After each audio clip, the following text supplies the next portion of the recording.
weekend. Yeah, we got a little bit of a break now. Our weather pattern kind of been pretty similar over the last few days, at least in terms of when the storms have made their way into Iowa, and we'll kind of see that on repeat again later on tonight. I think that complex of storms that did bring some severe storms to southern Iowa pushing out of the state now. So we've got a mix of clouds left over, a few lingering showers across northern Iowa back into eastern portions of the state, but the majority of the storms and activity, I should say, have really moved out, especially out of the metro area. Some sunshine returning up towards Ames and Des Moines, and then east sides of the metro area.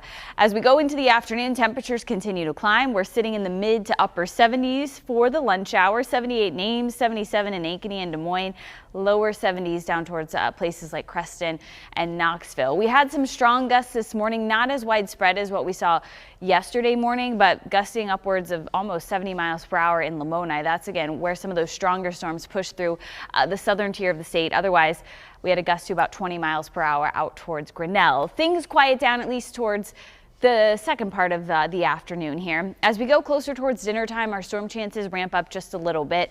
Maybe one or two of those storms on the stronger side, but severe weather pretty limited, I think, as we go into the evening hours tonight. The chance of storms exists through the overnight hours and into the start of the day on Saturday. We're looking at more widespread rain tomorrow. Good news with the storms that rolled through this morning, though, shifted across central and even into north central Iowa. So places north of Des Moines getting in on some rain, which is also good news there. But of course, heaviest rain setting up again this morning down into southern portions of the state, just like yesterday. Our storm system's kind of following the same track here, all thanks to high pressure focused down over Texas. That's really just continuing the pathway for these storms to develop out west into portions of Colorado and then slide up across Iowa. And that's going to be the case again as we go into the day tomorrow. So we get a break now, maybe a few storms right around dinner time. And then notice as we head towards midnight, activity becomes a little bit more widespread. And I think those showers and thunderstorms will continue into the first part of the day tomorrow. So if you are headed to the farmers market Saturday morning,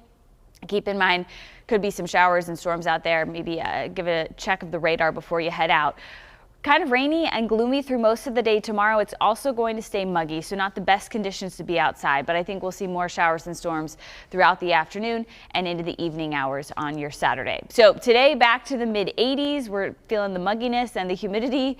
Tonight, upper 60s. We've got another warm night on tap with those storm chances lingering overnight and into the day on Saturday. Tomorrow for the first part of your weekend, looking a little damp here, upper 70s tomorrow. Coolest day coming tomorrow, but we hit the mid to upper 80s again by Sunday. We're back to the 90s for the 4th of July. If you have plans outdoors, it'll be a hot one. Storm chances return likely by next Wednesday.